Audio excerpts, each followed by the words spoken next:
on my birthday, $450 worth of iTunes gift certificates were transferred from my iTunes account to somebody else's. The account was compromised.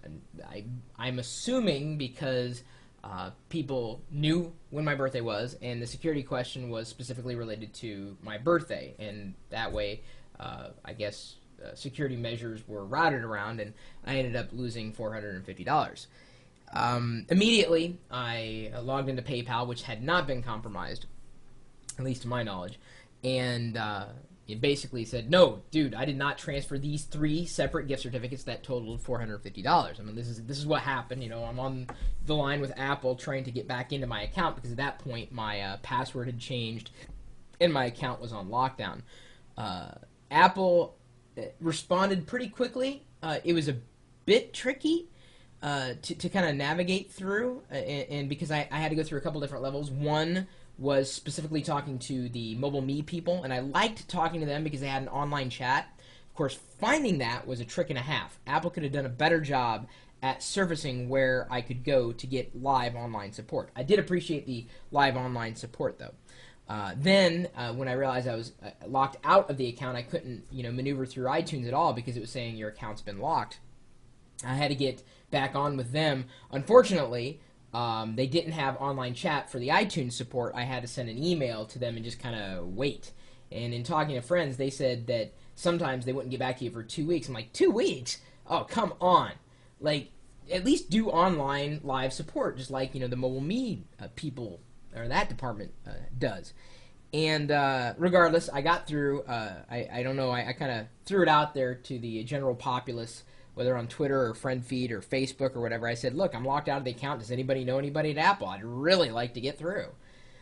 So not long after that, I was contacted by an Apple representative in iTunes department, and they said, hey, sorry about that. Your account's been turned on, etc.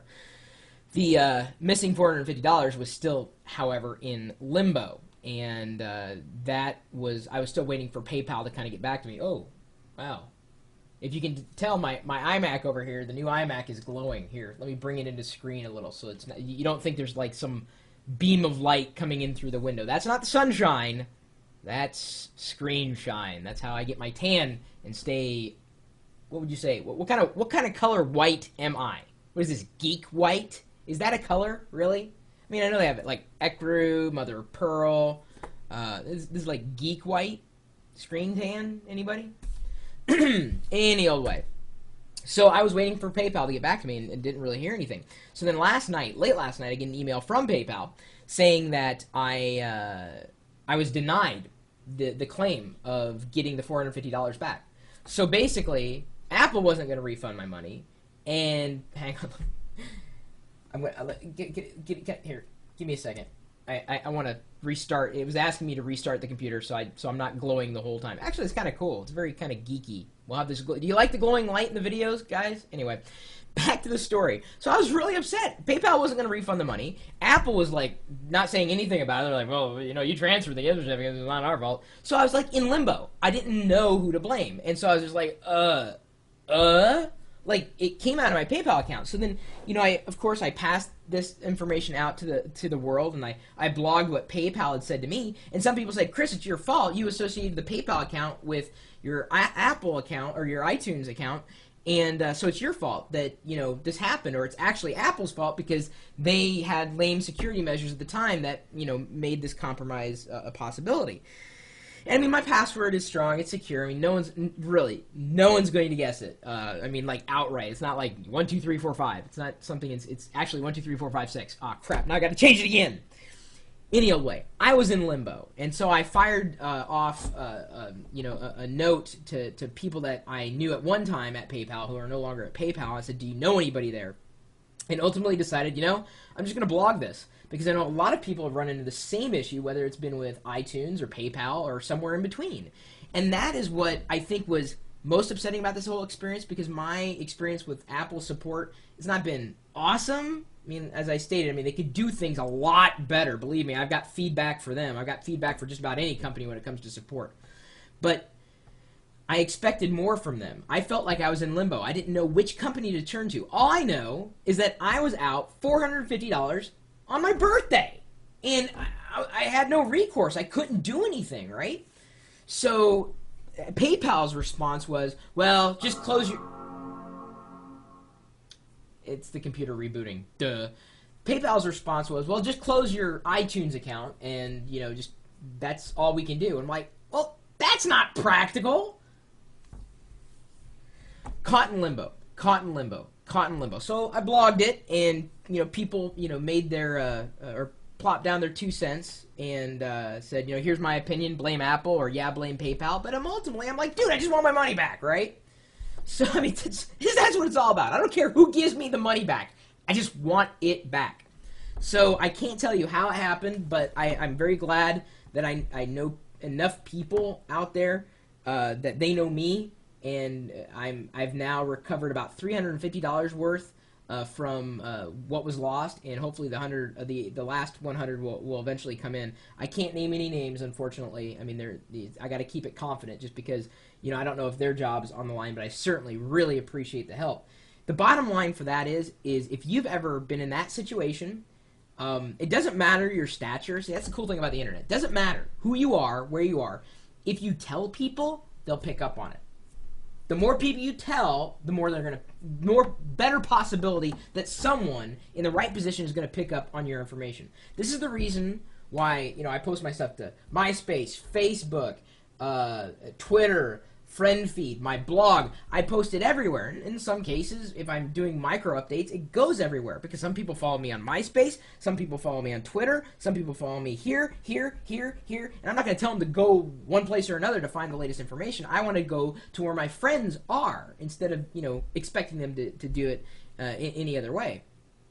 So by doing that, I've at least come closer to restoring that, well, I guess, money that was lost. Almost there. But the reason why I'm bringing this up is not obviously to complain. Yes, I'm complaining because it's been a pain in the neck, but to encourage you guys that if you run into a problem, don't keep it to yourself. Yeah, you can send it to me, and there's not much I can do in a lot of situations, but if you're in any kind of social network of sorts that you're in contact with a lot of people, they're going to pick up on the story that you're telling, so long as you're honest.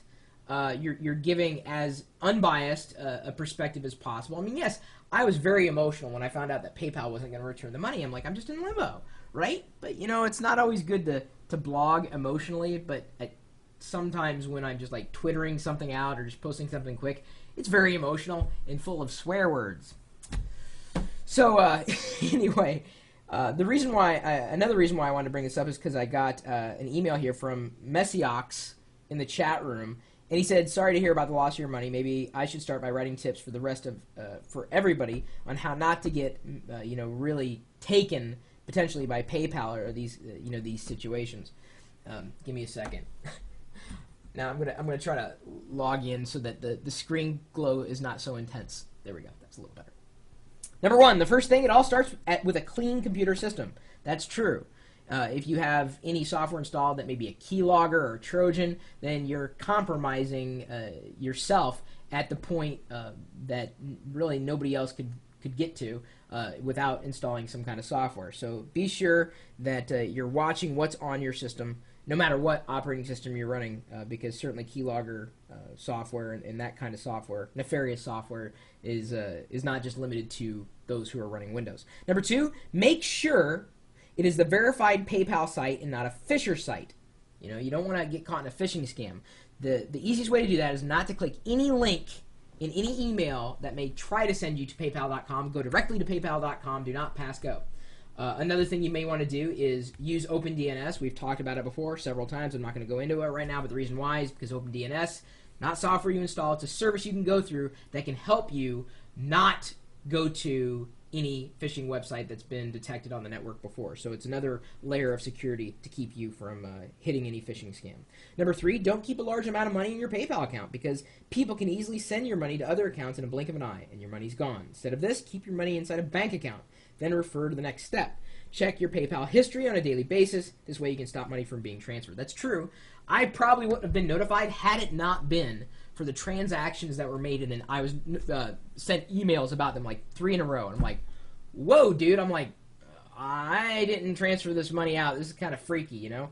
And that's when, I mean, I took immediate action. I did not pass go. I did not collect $200. In fact, I lost $450.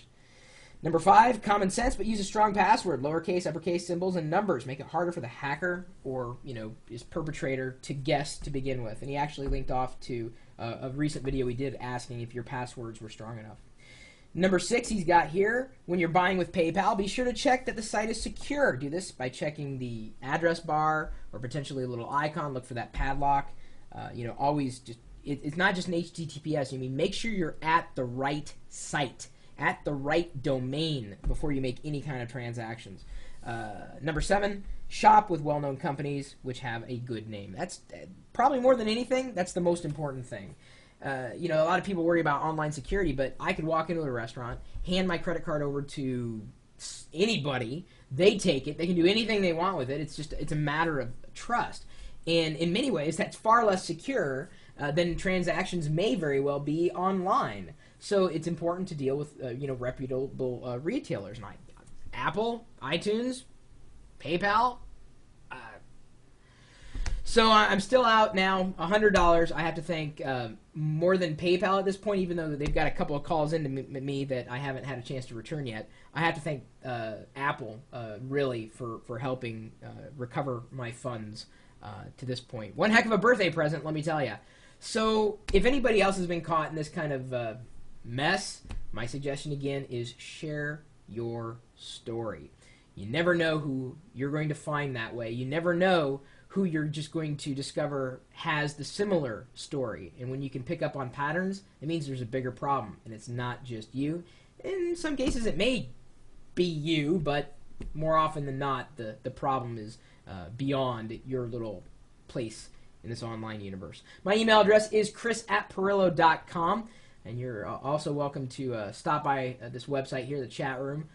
We're typically talking tech. I mean, yeah, when something happens to me, whether I'm installing hardware or reinstalling the iPhone OS for the 4th time in the past 2 days, no joke, bad apps can ruin the entire thing. Apple needs to really work on quality control with the App Store. That's a different video, different day. But you know, this is what I'm saying. I mean, I'll talk about software, hardware, services, throw it out to the chat room, ask them what they're thinking. I mean, that's how this list got sent to me, is we were talking about this stuff. He said, yeah, it's a good idea. Let's just talk about this stuff. And, you know, it gave me a chance to throw some tips in, some extra tips, and just let you know what happened to me, that I'm on, I need $100. What am I going to do until that $100 comes back to me? What could I have done with that $100? Maybe you have an idea. I'm sure you do. You're going to tell me what are you going to tell me to do with that $100 that I'm missing? You know what I can do with it? I don't know. I'm asking. I don't know what I can do with $100. I don't have it right now. Someone else does. Who knows? It's in limbo. Well, if you're a geek, you're welcome to stop by the website. Chat it up with a few of us. I'm streaming this live video out in conjunction with the chat room 24 hours a day, 7 days a week at live.pirillo.com. We'll see you later.